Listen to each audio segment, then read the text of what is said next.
नमस्कार, स्वागत छ हाम्रो युट्युब च्यानलमा। आज हामी पोखराको लेक साइडबाट पामे, घाटिछिना, दमदमे, मकवानपुर गाउँ, सिधाने भन्ज्याङ हुँदै 2500 मिटर उचाइमा रहेको पञ्चासे टाकुरासम्म पुग्नेछौँ। पोखराबाट भन्ज्याङसम्म मोटर बाटो छ भने भन्ज्याङबाट ठाडे उकालो सिँढी करिब 1 घण्टा 30 मिनट पैदल हिँड्नुपर्छ। यो दमदमे गाउँ हो र दमदमे गाउँमा होमस्टे पनि रहेछ। आज हामीले तपाईहरुलाई दमदमे गाउँको होमस्टे पनि देखाउने छौं।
अहिले म सिधाने गाउँको टपमा आइपुगेको छु। सिधाने गाउँको यो टपबाट यस्तो देखिँदो रहेछ तलतिरको दृश्य हैन। सिधाने गाउँमा अहिले खेतीपातीको सिजन भएको रहेछ। सबैजनाले तल खेतमा मकैहरू छर्दै हुनुहुन्छ।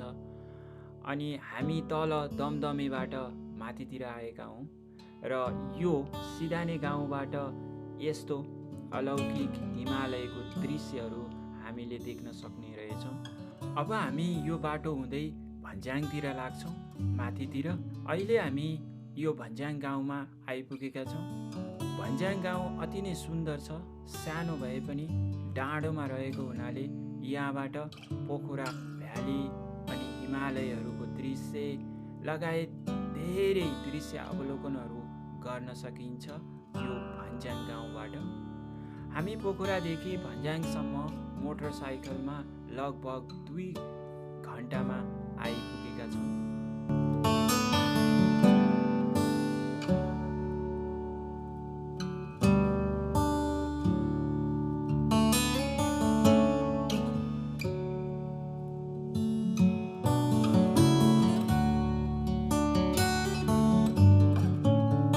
करिब 1 घण्टा 30 मिनटको उकालो ठाडै हिँडेर हामी भन्ज्याङबाट यो पञ्चासेमा आजको हाम्रो डेस्टिनेसनमा आइपुगेका छौँ।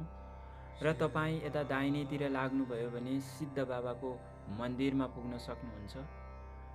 यो पञ्चासेको भ्यू टावर बन्न लागेको ठाउँ हो हैन। यो भ्यू टावरबाट यतातिरको दृश्यहरू यस्तो देख्न सकिँदो रहेछ। अहिले हामी पञ्चासेको मूल मन्दिर रहेको ठाउँ र यो भवन अतिथिहरू बस्नको लागि बनाइएको हो। र पञ्चासे विभिन्न दृष्टिकोणबाट एकदमै महत्त्वपूर्ण, धार्मिक र अन्य दृष्टिकोणहरूले पनि एकदमै महत्त्वपूर्ण छ। पञ्चासेमा विभिन्न किसिमका वनस्पति चराचुरुङ्गी र जनावरहरू पनि पाइन्छन्। पञ्चासेको यो नक्सा हो। पञ्चासेबाट एकैसाथ कास्की, स्याङ्जा र पर्वत 3वटा जिल्लाहरू हामीले देख्न सक्छौँ। यो अगाडिपट्टि रहेको पञ्चासेको मूल मन्दिर हो। यो मन्दिरमा भगवान शिवको मूर्ति रहेको छ। मन्दिर यस्तो छ। अब हामी यतापट्टि जान्छौँ र यतापट्टि यो अगाडि देखिराखेको गुफा हो।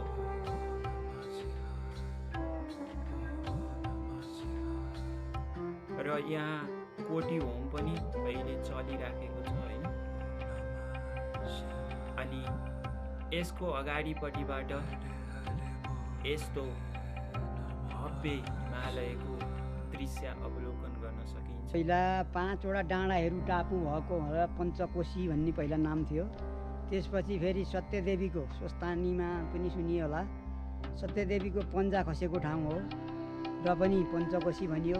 अनि त्यसपछि इन्डियामा 4 धाम, यो हामीले 5 धाम, पञ्चकोशीलाई पञ्चधाम बनाएका छौँ अहिले। यहीँ छन्। उता पनि मेन मन्दिर उता पहिले प्रख्यातदेखि सिद्ध बाबाको मन्दिर त्यसरी गर त्यहाँ जीर्ण अवस्थामा छन्, बन्न पाएको छैन। अहिले चाहिँ हेर्दाखेरि सरस्वती नै मेन छन्। अनि यो अगाडिको के रहेछ? गुफा? यो गुफा हो। यहाँ हाम्रो एउटा बाला तपस्वी हुनुहुन्थ्यो। हजुर।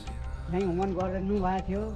गर्दा गर्दै अग्नि उत्पत्ति भएर घिउको टिनहरूमा आग लागि भएर यहीँ देहान्त भयो। पर्वततिर लाग्दैछन्। हजुर, पर्वत। यो 3 जिल्लाको सङ्गम हो, पर्वत, कास्की र स्याङ्जा। अहिले हामी यहाँबाट हेरी यो गल्छिनाभन्दा उता गएपछि पर्वततिर जान्छौँ।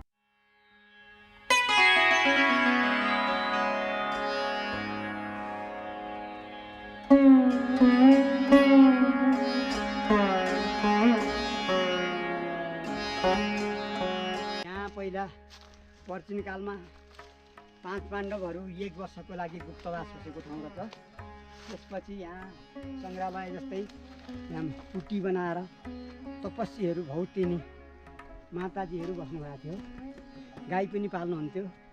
त्यहाँ उहाँहरूको मेरो बुवाको साथमा आएर मैले पनि यहाँ रोटी पानी पायस ग्रहण गरेँ। अनि पहिला यस्तै भत्केकै थियो कि यस्तै थियो? यसमा छाप्रो थियो, त्यो अहिले हट्यो र उहाँहरू त्यहाँनिर छाप्रो रहेछ। उहाँनिर छाप्रो थियो। उहाँहरू अहिले यहाँ अब कोही त स्वर्गवास हुनुभयो होला, कोही नारायण घाट जानुभयो। यहाँ जो बस्नुभएको थियो।